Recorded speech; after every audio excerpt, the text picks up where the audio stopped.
On n'a qu'un seul regret, Eddie. On dirait quand même que, dommage que tu ne sois pas français.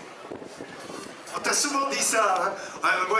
Parce que quand je vais animer en Belgique, ils me disent oui, mais Eddy Merckx il est belge, et c'est vrai, mais il avait l'admiration du public français, et je me rappelle de ce départ de presse, et c'est l'un des souvenirs les plus forts de ma jeune carrière, c'est l'humour qui est accompagné, le public français t'a tout de suite accueilli. Oui, je veux dire que j'ai toujours un très bon contact avec le public français, et bon, c'est toujours bien sûr certains gens qui aiment moins le vainqueur, ou regarder plus gens comme... Mais ça c'est très français, hein.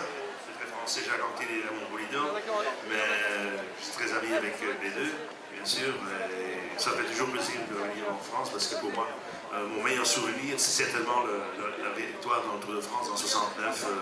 Ça reste pour moi la plus belle victoire. Voilà, 1969, premier Tour de France, il y en a 4 qui ont suivi après. Après, il y a eu l'affrontement avec Bernard Thévenet. On peut dire qu'Eddy Merckx a rehaussé la victoire de Bernard en terminant à la 2e place au classement général. C'était en 1975. Et quand on regarde une carrière comme la vôtre, mon cher Eddy, on se dit qu'une carrière cycliste, que l'on soit belge, italien, que l'on soit chinois, américain, est obligé de passer un jour sur les routes de France.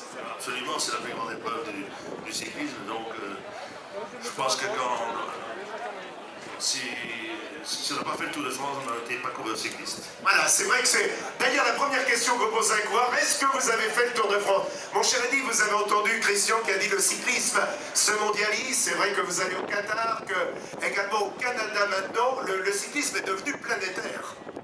Oui, absolument, je pense que maintenant, il y a encore cette année-ci, il y a encore Dubaï en plus, en Chine, et puis on a quand même fait le championnat du monde aussi au Canada en 1974, donc je pense que, bien sûr, le cyclisme se mondialise et je pense que c'est uniquement bon pour la popularité du cyclisme.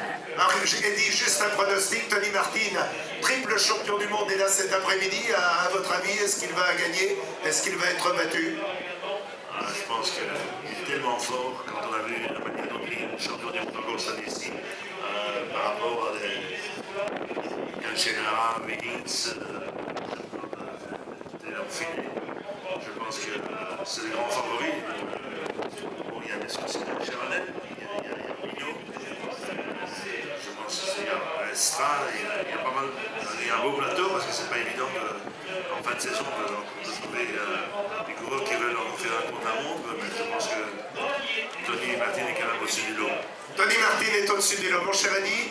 On vous dit tout simplement bravo et merci pour cette carrière exceptionnelle et nous aimerions qu'ils se souviennent de la Côte des Herbiers. Allez, tout le monde est en l'air, on applaudit encore Eddy Merckx, quintuple vainqueur du Tour de France, quintuple vainqueur du Giro, vainqueur de la Vuelta, triple champion du monde, 7 fois vainqueur de... Milan-San Remo. 5 fois vainqueur de... Liège-Bastogne-Liège. Milan-San Remo, 10 ans d'intervalle, 66-76. Voilà, bonne réponse Christian Guestier, vous avez gagné une semaine en pension complète chez Eddy Merckx.